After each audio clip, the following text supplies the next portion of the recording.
अस्सलाम वालेकुम दोस्तों, क्या हाल है? ठीक हो? शाम का सफ़र है, वापसी है। इवें नाल नाल तो रोज़ की कार राजधानी की कार नहीं दसेंदे जुलो क्या खैर खबर हैं, क्या हाल हवीले हैं। मेरे नाल नाल सफ़र भी करेंदे जुलो तो हाल हवीला भी देंदे जुलो। अज दे जिहड़ा अहम तो वड्डियां खबरां अज की जी अहम तो वड्डी खबर सुप्रीम कोर्ट दे विच मिलिट्री ट्रायल केस जिहड़ा है उनकी समात सही है। वज़ारत दफा के वकील जिहड़ा है ख्वाजा हारिस अज अपने दलाइल मुकम्मल कीते हैं। इस मौके ते बेंच की तरफों रिमार्क्स भी हैं, सवालात भी चाहते गए। एक तो ये आख्या गया जो आर्मी एक्ट जे सिविलियन को घेन के आमने तो इहदे विच अलग ये गाल लिख देनी चाहिए है। जस्टिस अमीनुद्दीन खान की सरबराही दे विच 7 रुकनी बेंच जिहड़ा है अज केस की समात की है। जस्टिस हसन अजहर रिजवी पूछे अज एक वकील दे कोलों कि पिक एंड चूज किवें थींदे।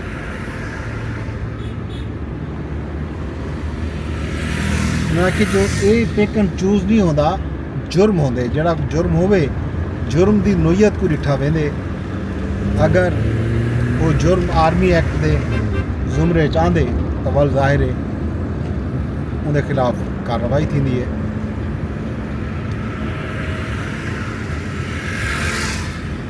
केस नोयत के मुताबिक केस को या वल मुस्तदाद दहशत गर्दी अदालत भेज दिता वेंदे या वल मिलिट्री कोर्ट तो रैफर कर दिता वेंदे।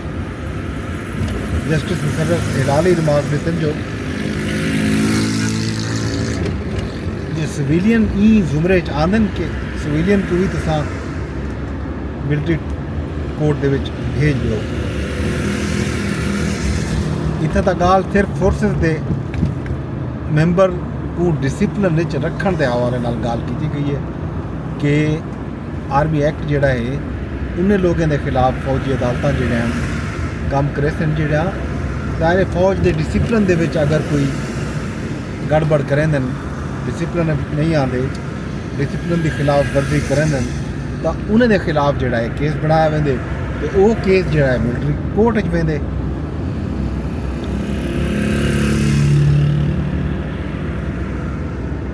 उन्होंने ये भी सवाल चाहते कि ये गाल वाज़े कोई नहीं कि ये सिर्फ मेंबर्स किते है या सिविलियन किते है। भी वड्डी अहम गाल दूजी अहम खबर अज वज़ीर मुमलिकत दाखिला जिहड़ा है अज प्रेस कॉन्फ्रेंस की है तलाल चौधरी साहब ने। उन्होंने एक बारी वल आखी जो भाई अफगान मुहाजरीन ते मुल्क दे विच जिहड़े गैर कानूनी तौर पर मुकीम अफराद हैं उन्हें दे मुल्क छोड़न के हवाले नाल कोई डेडलाइन ना वधाई वैसी। डेडलाइन वह है जिहड़ी दिती बन चुकी है तो हुण उन्हां लोगों को हर हाल दे विच मुल्क छोड़ना पोसी। 87,000 तो वध लोग मुल्क छोड़ के बन चुके हैं। उन्होंने एक अहम ऐलान ये भी किए कि वो लोग जिहड़े गैर कानूनी तौर पर पाकिस्तान दे विच मुकीम हैं अगर उन्हें को कोई किराए ते घर देंदे, किराए ते दुकान देंदे या होटल दे विच कोई कमरा देंदे या उन्हें को मुलाजमत मुहैया करें दे, नौकरी ते रख दे तो उन्हें दे खिलाफ भी कार्रवाई थी तो उन्हें को भी डिठा वैसी वो भी जिम्मेदार हो सन। उन्हें दे खिलाफ भी रियासत जी हरकत आसी। उन्होंने आखे कि 40 साल अफगान मुल्क दे विच रह गए मेहमान के तौर के उत्ते वो लोग जिहड़े पाकिस्तान दे विच रामन चाहते वो वीज़े घेन के आवन। वीज़े की सहूलत ऑनलाइन है तो वीज़े जिहड़ा है दिते वेंदे पैन लोगों को और ताखीर का जिहड़ा मामला है वीज़े वो भी बिल्कुल कह नहीं।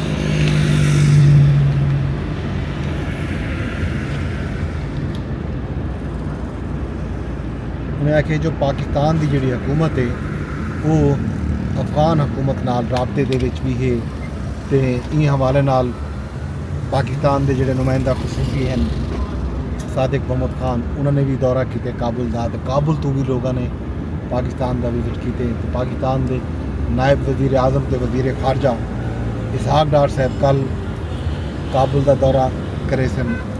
ये खबर जनाब अहम है जी अफगान शहरियों वास्ते है पाकिस्तान के मुकीम। एक भी खबर यह है जो UAE के जोड़े वज़ीर खारजा हैं आइंदा हफ्ते पाकिस्तान का दौरा करने पैन। अब्दुल्ला बिन जायद जोड़ा है एक दिन के दौरे पर इस्लामाबाद आसन, दो तरफा ताल्लुकात ते खिते के उमूर के उत्ते गाल मुहांदी। इमरान खान साहब नाल मुलाकातें के हवाले नाल जिहड़ी गुफ्तगू चलती वधी है, उस हवाले नाल अज भी दरखास्त गिन के पहुँचन पाकिस्तान तहरीक इंसाफ के लोग अदालत के विच शिबली फराज, उमर अयूब खान, हलीमा खान। उन्होंने आखे जो हुकूमत जान बुझ के बानी PTI इमरान खान साहब नाल मुलाकात नहीं भी करन लगी, आइन के कानून की खिलाफ वर्जी है, ये अदालती अहकामात की खिलाफ वर्जी है। हलीमा खान का यह है कि जो वो अदालतें को ये दसना है जो तुहाडे हुक्म की अदूली थी नहीं पी, तुहाडा हुक्म नहीं मन्या वेंदा पिया, हुक्म अदूली के खिलाफ जोड़ा है अस अदालत में रुजू करने वास्ते आए हैं। इन्हें जवाब दे विच पंजाब हुकूमत की तर्जुमान आखे जो बानी PTI इमरान खान साहब की जी फैमिली है उनके नाल मुलाकात का दीवार जुमेरात होंगे। ये जोड़ा है इन तो इलावा जोड़े लोग वेंदन वो सिर्फ टिकटॉक बनाने वास्ते वेंदन। तो हलीमा खान साहब को शायद खान साहब खुद भी मिलना चाहते इस तरह की गाल भी सही है। उन्हें आखे जो हलीमा खान नाल बानी PTI इमरान खान साहब की पार्टी के लोगों को मसला है, सानू कोई मसला कोई नहीं। जुमेरात ते मंगल को फैमिली नाल मुलाकात थी वन के करन, हर रोज़ वन के इन तरह की गाल करन, मुलाकात की कोशिश करन। ज़ाहिर है जेल जड़ा है वो एक मैनुअल के तहत चलती है, जेल हुकाम कानून के पाबंद हैं, कानून इजाज़त देती तो ज़ाहिर है इजाज़त दे। मैं क्या हुकूमत जड़ा है कहीं को नहीं रोकया, जेल हुकाम जो इकदाम भी करें पैन आइन का कानून के मुताबिक पे करें।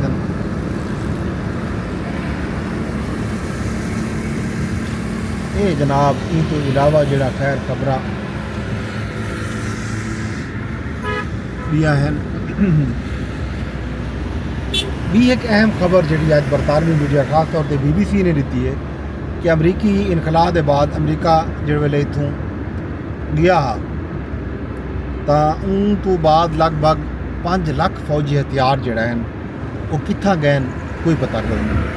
BBC ने यह इंकशाफ भी किए कि कुछ हथियार पूरा साल अमरीकी इनखला के बाद ओपन मार्केट के इवें बाजारें विकते रह गए कि लोग जड़ा है आम मार्केट वेंदे हैं अपने मर्जी का हथियार वड्डी गन राइफल ये वो मुल्क हिन के आवेंदे हैं, गड्डियां भी हैं उन्होंने बाकी चीज़ा भी हैं। ये अहम तरीन खबर है इंटरनेशनल फ्रंट के उत्ते।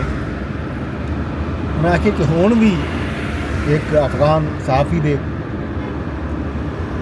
हवाले नाल BBC ने लिखे जो हुण भी अफगानिस्तान दे विच खुलेआम तो हथियार नहीं पे मिलते, अलबत्ता WhatsApp ग्रुपों के जरिए तो बाकी जोड़े सोशल मीडिया ऐप्स हैं उन्होंने जरिए सिग्नल वगैरह उन्होंने जरिए इन हथियारों का लेन देन थींदा पे। खुलेआम बिल्कुल नहीं थींदा पिया, साल पूरा खुलेआम विकते रह गए।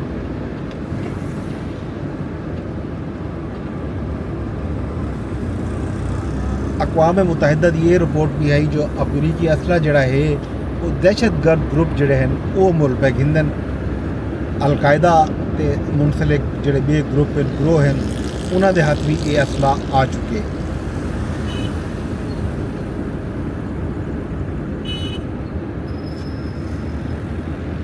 अक़वाम मुत्तहिदा की सलामती कौंसल के अफगान हुकाम जी अबूरी अफगान हुकूमत है उन्होंने ਇਹ ਗੱਲ ਦੱਸੀ ਹੈ ਕਿ ਟੋਟਲ ਅਸਲਾ ਜਿਹੜਾ ਅਮਰੀਕਾ ਛੋੜ ਗਿਆ ਉਹਦੇ ਵਿੱਚੋਂ ਅੱਧਾ ਅਸਲਾ ਕਿੱਥੇ ਗਿਆ ਉਹਦਾ ਬਾਰੇ ਸਾਨੂੰ ਪਤਾ ਕੋਈ ਨਹੀਂ।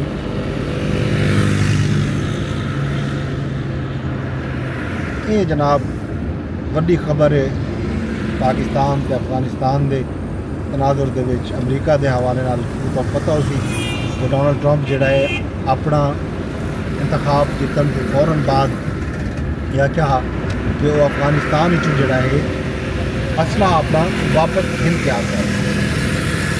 क्या बन रहे क्या गल ये बड़ी खबर है। ये खबर अगले कुछ नहीं डिस्कस थी होनी है हूँ भी थी नहीं पई है। पाकिस्तानी मीडिया ने भी खबर पहुँचाते सोशल मीडिया से भी ये खबर डिस्कस थी नहीं पई है।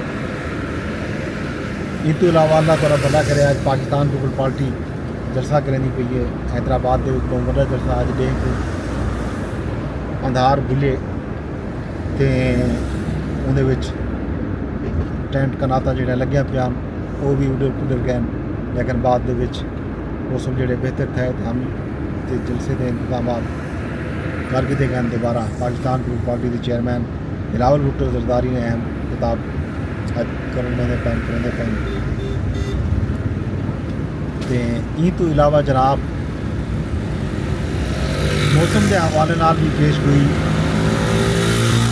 NDMA ने भी महकमा मौसमियात ने भी कि मौसम जरा है इंतहाई शदीद है। बारिश सही है लाहौर में लेकिन लंडी कोतल कल भी दसिया आया अज वल उत्ता नीलामा पे बिल्कुल इवें जिवें इस्लामाबाद के गड्डियों के शीशे त्रुटे हैं सोलर पैनल त्रुटे हैं।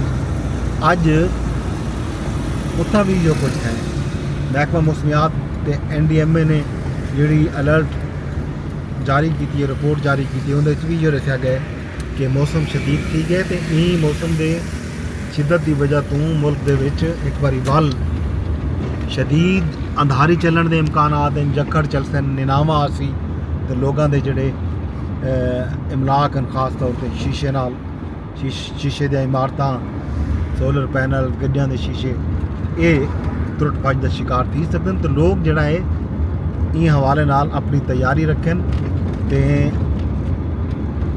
अल्लाह खैर करे। ये जनाब राजधानी की कहानी जी मैं तुहानू की साझी दे नाल ही तुहाडे कोलों गिनसा इजाज़त वेंदे वेंदे अरदास या करे कि मेरे व्लॉग को तुसा शेयर लाजमी कर छुड़ा है। यूट्यूब तेरे दे बैठे हो यूट्यूब ते शेयर की वजह फेसबुक तेरे दे बैठे हो फेसबुक ते शेयर कराए यूट्यूब के चैनल को सबसक्राइब करना ना भुलाए।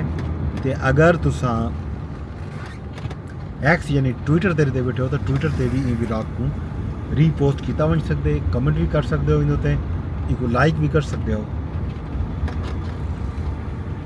अगले व्लॉग तक मैं को देसो इजाजत रब सोने के हवाले।